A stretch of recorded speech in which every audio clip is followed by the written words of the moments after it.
दोस्तों मैं अमित कुमार सिंह आपका अमित सिविल सर्विसेज एकेडमी में स्वागत करता हूं। दोस्तों मेरी channel Amit civil services academy पर Bihar current affairs, Bihar special, Bihar history, Indian history के क्वेश्चन और जनरल साइंस के क्वेश्चन आप सबका टेस्ट सीरीज चलता है। सबके इंपॉर्टेंट क्वेश्चन एग्जामों में पूछे हुए बताए जाते हैं जो आपके आने वाली एग्जाम के लिए बहुत इंपॉर्टेंट है। डेली बिहार करंट अफेयर्स भी मैं डालता हूं, आप देख सकते हैं मेरे चैनल पर। और उसी कड़ी में दोस्तों हम लोग बिहार स्पेशल का, बिहार का इतिहास अभी पढ़ रहे हैं हम लोग, जिसमें हम लोग बिहार के इतिहास के स्पेशल जो बिहार के इतिहास के क्वेश्चनों को देखते हैं इसमें डेली वाइज करके हम लोग।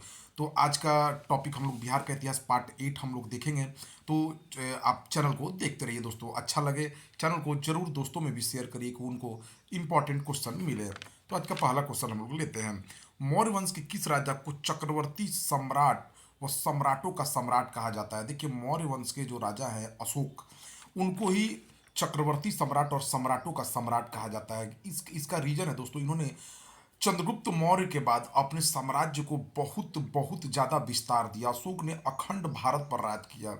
इसका जो राज्य का विस्तार है वो उत्तर में हिंदू कुश पहाड़, दक्षिण में मैसूर, पूर्व में बांग्लादेश, पश्चिम अफगानिस्तान, ईरान तक पहुंच गया था। सम्राट अशोक के राज में पाकिस्तान, अफगानिस्तान, नेपाल, बांग्लादेश, भूटान, म्यांमार के अधिकांश भूभाग जो है भारत के अंडर में थे। ठीक है दोस्तों, तो ये इसीलिए इनको सम्राटों का सम्राट या चक्रवर्ती सम्राट कहा जाता है। ठीक है, इनको इनके अभिलेखों में देव नाम प्रियदर्शी के नाम से भी जाना गया है। देवों के भी प्रिय थे ये। बिंदुसार की 272 ईसा पूर्व मृत्यु के पश्चात मौर्य वंश का राजा अशोक किस ईसा पूर्व में बना? देखिए दोस्तों, बिंदुसार की मृत्यु के बाद बिंदुसार के भाई सुसीम और अशोक में सत्ता को लेकर बहुत ज़्यादा खींचतान चली। ठीक है, कहा जाता है कि कहा जाता है अनुश्रुतियों को, बौद्ध अनुश्रुतियों के अनुसार कि इसने अपने 100 भाइयों को मारकर अशोक ने सत्ता हासिल किया था। तो 272 ईस्वी में बिंदुसार की मृत्यु होने के बाद भी 4 साल तक सत्ता का संघर्ष चला और उसके बाद 268 ईसा पूर्व में अशोक सम्राट बना। अशोक को राजा बनाने में बिंदुसार के एक सेनापति थे, एक जो है राधागुप्त, उन्होंने बहुत बड़ी भूमिका निभाई थी। देखिए इनमें से क्या सत्य है? देखिए अशोक ने अपने धर्मलेख राज्याभिषेक के 12 वर्ष पश्चात उत्कीर्ण करवाने शुरू किए। जो अशोक ने जो भी धर्मलेख लिखवाए अपने अपने राज्याभिषेक के 12वें साल से लिखवाने शुरू किए। जैन अनुश्रुतियों के अनुसार अशोक ने बिंदुसार की इच्छा के विरुद्ध मगध पर शासन किया था। ये एकदम सही है दोस्तों। बिंदुसार अशोक को राजा नहीं बनाना चाहता था, वो सुसीम को राजा बनाना चाहता था। महाबोधि वंश तथा इतिहासकार तारानाथ ने के अनुसार सत्ता प्राप्ति के लिए अशोक ने अपने भाइयों की हत्या की थी। ठीक है, महाबोधि वंश और इतिहासकार तारानाथ ने ऐसा बताया था, ये भी सही है दोस्तों। राजगद्दी पर बैठते समय अशोक अवंती का राज्यपाल था, तो यह भी सही है। तो ये चारों का चारों सही है, ठीक है ना, इसमें से कोई असत्य नहीं है। ठीक है, याद रखें, एक बार फिर से सुन लीजिए। अशोक ने अपने धर्मलेख राज्याभिषेक के 12 वर्ष पश्चात उत्कीर्ण करवाने शुरू किए। जैन अनुश्रुति के अनुसार अशोक ने बिंदुसार की इच्छा के विरुद्ध मगध पर शासन किया था। महाबोधि वंश तथा इतिहासकार तारानाथ के अनुसार सत्ता प्राप्ति के लिए अशोक ने अपने भाइयों की हत्या की थी और राजगद्दी पर बैठते समय अशोक अवंती का राज्यपाल था। किस अनुश्रुति के अनुसार अशोक ने 99 भाइयों को हत्या की और हत्या करके राज सिंहासन उसने प्राप्त किया था? तो ये सिंहली अनुश्रुति के अनुसार ऐसा है दोस्तों कि उसने 99 भाइयों की हत्या करके राज सिंहासन अशोक ने प्राप्त किया है। किस राजा को देव नाम प्रिय से संबोधित किया जाता है? तो ये सम्राटों के सम्राट चक्रवर्ती सम्राट अशोक देव नाम प्रिय के नाम से भी अशोक को जाना जाता है। किस स्तंभ लेख में अशोक ने स्वयं को मगध का सम्राट बताया है?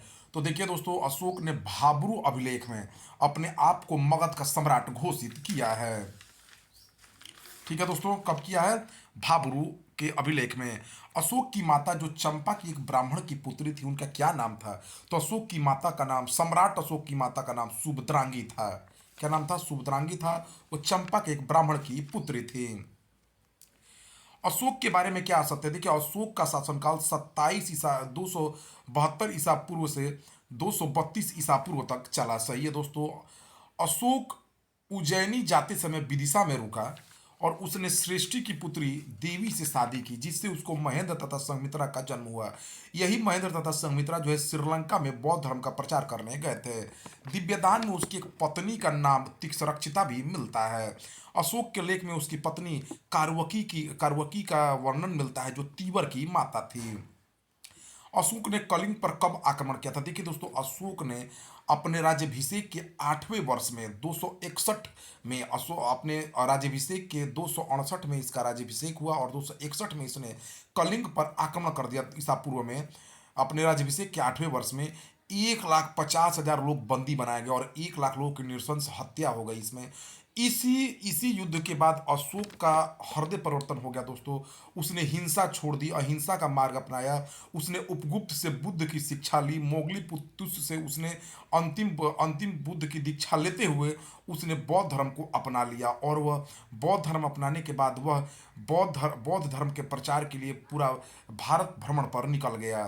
ठीक है दोस्तों, तो कलिंग युद्ध बहुत बड़ा एक बहुत बड़ा एक चेंज लाया अशोक में। ठीक है, कलिंग युद्ध का वर्णन अशोक के किस शिलालेख में मिलता? बहुत वेरी वेरी इंपॉर्टेंट क्वेश्चन दोस्तों, एग्जामों में पूछा गया है। 13वें शिलालेख में कलिंग युद्ध का वर्णन 13वें शिलालेख में हुआ है। कलिंग युद्ध जो है 261 ईसा पूर्व में राज्याभिषेक के 8वें वर्ष में हुआ था। ठीक है, कलिंग में जो है बहुत लोग मारे गए थे, 1.5 लाख लोग बंदी बनाए गए, निर्वासित कर दिए गए, और 1 लाख लोग मारे गए थे। एक विभीषक युद्ध हुआ था ये। कलिंग युद्ध के पश्चात अशोक ने बौद्ध धर्म की दीक्षा किस बौद्ध भिक्षु से ली थी? तो उसने उपगुप्त से शिक्षा ली थी। ठीक है दोस्तों, किसने उपगुप्त से शिक्षा ली थी अशोक ने बुद्ध धर्म की? अशोक ने अपने शासन काल के किस वर्ष में बोध गया की यात्रा की? ठीक है, तथा बोधि वृक्ष के नीचे बौद्ध वज्रासन, बुद्ध की मुद्रासन की स्थापना कर एक चैत्य, बौद्ध मंदिरों को चैत्य कहा था, एक निर्माण कराया था। देखिए दोस्तों, अशोक जो है अपने शासन काल के 10वें वर्ष में वो बोध गया की यात्रा पर निकल गया तथा बोधि वृक्ष के नीचे बौद्ध वज्रासन, बुद्ध की मुद्रासन की एक मूर्ति की स्थापना कर एक बौद्ध मंदिर का निर्माण करवाया था अपने शासन के 10वें साल में। अपने राज्याभिषेक के किस वर्ष अशोक ने बुद्ध की जन्मस्थली लुम्बिनी की यात्रा की तथा लुम्बिनी को कर मुक्त घोषित कर दिया? देखिए दोस्तों, 20वें वर्ष, अपने राज्याभिषेक के 20वें वर्ष में उसने बुद्ध की जन्मस्थली लुम्बिनी की यात्रा की तथा लुम्बिनी ग्राम को कर मुक्त घोषित कर दिया था। अशोक के शासनकाल में कौन सी बौद्ध संगति आयोजित की गई? देखिए, अशोक के शासनकाल में द्वितीय बौद्ध संगति आयोजन की गई थी दोस्तों, कहाँ पर? सॉरी, तृतीय बौद्ध संगति आयोजित की गई थी कहाँ पर दोस्तों? पाटलिपुत्रा में। ठीक है, इसकी अध्यक्षता मोगली तुस ने की थी, मोगली पुत्तिस ने। और इसमें जो है अमिधप पटक को सुत पिटक, विनय पिटक के साथ साथ अभिधम पिटक को जोड़ दिया गया था। और बौद्ध भिक्षु जो है इसी बौद्ध संगति के बाद बौद्ध भिक्षु विभिन्न देशों में बौद्ध धर्म का प्रचार करने निकल गए, जिनमें अशोक का पुत्र महेंद्र और पुत्री संघमित्रा भी श्रीलंका में बौद्ध धर्म का प्रचार करने गई थी। तो ठीक है दोस्तों, द्वितीय बौद्ध संगति का आयोजन अशोक के शासनकाल में पाटलिपुत्रा में हुआ। ठीक है, ठीक है दोस्तों, याद रहेगा 261 ईसा पूर्व में। कल्हण की रजत रंगनी के अनुसार, कल्हण द्वारा एक रचित एक पुस्तक रजत रंगनी के अनुसार वितत्सा, जिसे झेलम नदी भी कहते हैं, किनारे किस शहर का स्थापना अशोक ने किया था? तो देखिए दोस्तों, अशोक ने झेलम नदी के किनारे श्रीनगर शहर को बसाया था। ठीक है, जम्मू कश्मीर में। अशोक के अभिलेख किन किन लिपियों में लिखे गए हैं? देखिए दोस्तों, अशोक के अभिलेख जो है ब्राह्मी लिपि में भी है, खरोष्टी लिपि में भी है, ग्रीक लिपि में भी है और आरमाइक लिपि में है। दोनों चारों लिपियों में दोस्तों मिलते हैं, ब्राह्मी, खरोष्टी, ग्रीकी और आरमाइक में। बौद्ध धर्म को अंतर्राष्ट्रीय धर्म बनाने का श्रेय किस सम्राट को जाता है? तो अशोक, महान सम्राट, चक्रवर्ती सम्राट अशोक, सम्राटों के सम्राट अशोक को जाता है दोस्तों।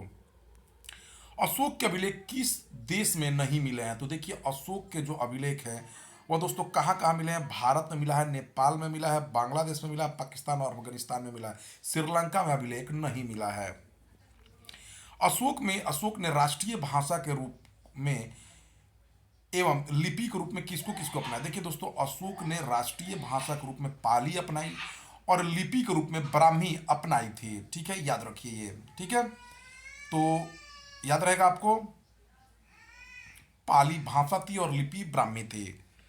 अशोक के रामपुरवा, लौरिया अरेरेज, लौरिया नंदनगढ़ अभिलेख बिहार के किस जिले में मिला? तो ये पश्चिमी चंपारण बेतिया जिले में मिले हैं दोस्तों, रामपुरवा, लहरिया अरेरेज और लहरिया नंदनगढ़ अभिलेख। 1750 ईस्वी में सर्वप्रथम अशोक के अभिलेखों को किसने खोजा था? भेरी भेरी VVI, जितना स्टार मारना है मार लीजिए दोस्तों, इस क्वेश्चन को, बहुत ही इंपॉर्टेंट क्वेश्चन है। देखिए, टी फैंथलर ने 1750 ईस्वी में दिल्ली के अशोक स्तंभ का क्या किया था? पता लगाया था।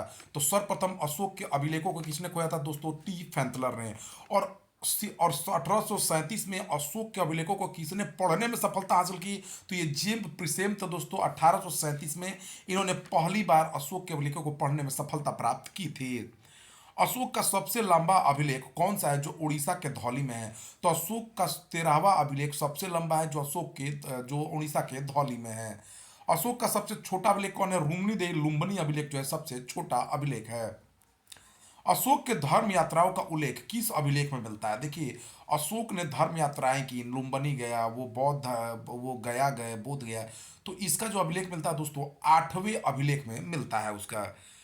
अशोक के शाहबाजगढ़ी तथा मानसेहरा अभिलेखों की लिपि क्या है? देखिए, अशोक की ज्यादातर जो अभिलेख हैं वो पाली भाषा में और ब्राह्मी लिपि में लिखे गए हैं, लेकिन शाहबाजगढ़ी तथा मानसेहरा जो अभिलेख है वो खरोष्ठी लिपि में लिखे गए हैं।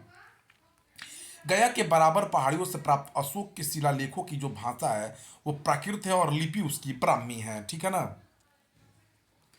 बसहा लघु शिलालेख बिहार के किस जिले में है जहां सम्राट अशोक बौद्ध धर्म के प्रचार के दौरान अपनी 256वीं रात गुजारी थी? तो ये दोस्तों कैमूर जिले में है बसहा लघु शिलालेख। मौर्य वंश का अंतिम सम्राट कौन था जिसकी हत्या 185 ईसा पूर्व में उसके सेनापति पुष्यमित्र शुंग ने कर दी थी? तो दोस्तों वह बृहदत्त था, जिसकी कमजोर सम्राट था जिसकी हत्या सेनापति पुष्यमित्र शुंग ने कर दी। ये यहीं से शुंग वंश का स्थापना हुआ जो सबसे पहला भारत का ब्राह्मण वंश था। अशोक ने अपने किस अभिलेख में युद्ध की जगह शांति तथा पशु हत्या निषेध किया है? तो अशोक ने अपने चौथे अभिलेख में युद्ध की जगह शांति तथा पशु हत्या का निषेध किया है। तो दोस्तों, यह रहा बहुत ही इंपॉर्टेंट वीडियो बिहार के इतिहास का। आप दोस्तों ऐसे ही वीडियो आपको डेली मिलेंगे। डेली 20 से 30 क्वेश्चन में डालता हूँ।